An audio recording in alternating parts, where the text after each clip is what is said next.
Decimos con una noticia bastante sorprendente, porque fíjense ustedes que Mario Mauriciano, Checho Irane e Iván Arenas, el profesor Rosa, finalmente fueron condenados por la Corte de Apelaciones de Santiago por lo siguiente: la sentencia del Tribunal de Alzada Capitalino se da luego de una extensa investigación por parte del Servicio de Impuestos Internos, que estableció además la responsabilidad de la ex esposa de Iván Arenas, Mónica Arteaga, y de la ex productora Paula Bocas. ¿Qué fue lo que sucedió?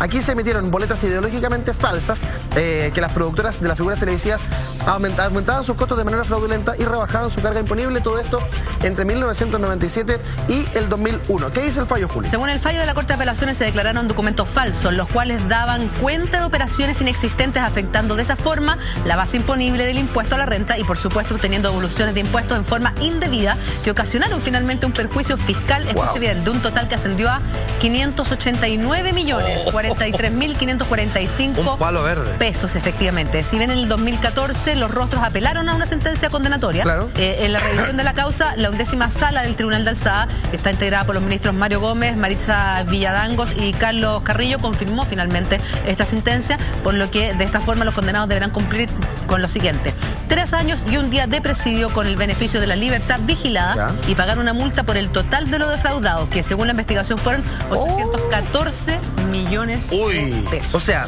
es libertad vigilada por 3 años y un día, y además tener que pagar estos 814 millones de pesos.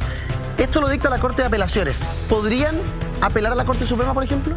A ver, no sé cuál será el... A ver, yo tengo entendido que no, pues ya está... Pues ahí ya está cerrado. Ya está cerrado, ya está... Inapelable. O sea, llegó a lo más alto. Claro. Y se acabó el tema. Ahora, lo importante primero es entender, porque claro, uno ve estas cifras, que en general primero los delitos de este tipo lamentablemente tienen penas tremendamente menores. Sí. Tremendamente menores.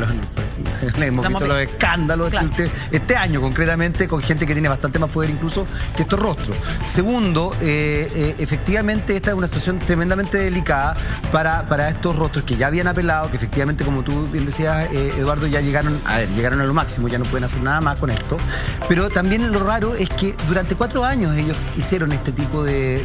Supuestamente desde el 97 al 2002. Claro. Y lo que llama la atención es que justamente como no tienen ninguna conducta intachable anterior, como tienen conducta intachable anterior, en definitiva sufren penas muy muy bajas. Claro. Lo que llama la atención en esto, y sin ánimo de condenarlos tampoco, digamos, es que justamente que, a ver, tú te puedes enfrentar, por ejemplo, a un asesino en serie, pero que no tenga ninguna conducta anterior, porque en definitiva,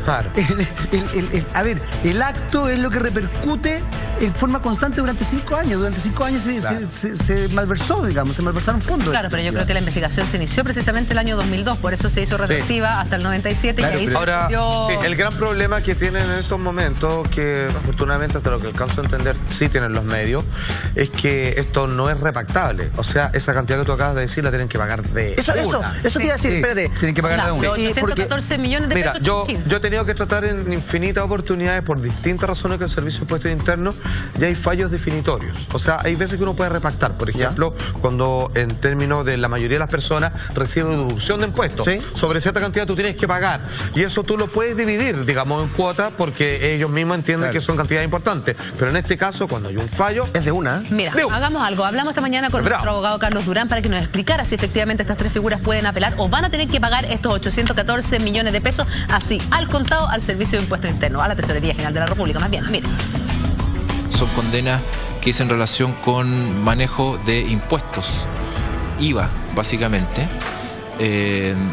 La justicia ha determinado que está acreditada la existencia del delito, está acreditada la participación, por lo tanto ha determinado condenar en primera instancia, y ahora la Corte de Apelaciones de Santiago ha confirmado, ha rechazado por una parte un recurso de casación en la forma que interpuso alguno de los imputados y ha rechazado las apelaciones que interpusieron los demás, con lo cual se confirma la sentencia de primera instancia, lo que quiere decir que ellos han sido condenados a 3 años y un día de libertad vigilada, lo que quiere decir que existe una condena penal, pero por el rango de pena, por encontrarse entre una pena que va entre los 2 y los 5 años, la norma permite que sea una pena que se cumpla en el espacio público, o sea, que se cumpla en la calle, que se cumpla en libertad, pero bajo la sujeción y vigilancia, y de ahí el nombre libertad vigilada, de la autoridad administrativa, en este caso Gendarmería de Chile. Del abogado Carlos Durán, que nos aclara un poco el panorama acerca de estas 3 figuras del espectáculo. Connie. Estoy absolutamente de acuerdo. Creo de que quien comete un ilícito tiene que pagar.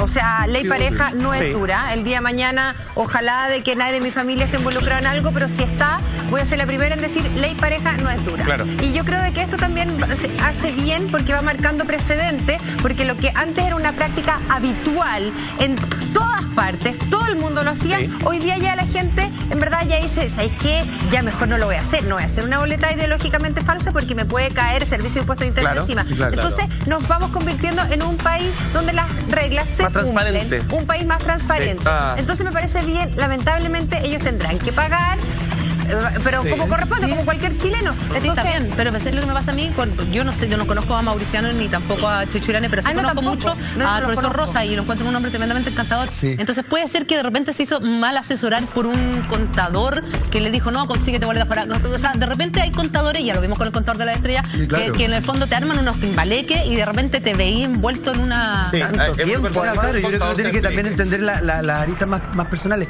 Pero ¿sabéis qué? A mí hay una cuestión que a mí igual me pasa, porque yo estoy súper de acuerdo contigo, Connie, pero de nuevo vuelvo a ¿qué es primero, el huevo o la gallina? Claro. Resulta que tenemos un país donde se pagan muchos impuestos. Hay un impuesto al libro que es el más caro de toda Latinoamérica. Se paga impuesto por tierra, se paga impuesto de la vejez, se pagan impuestos.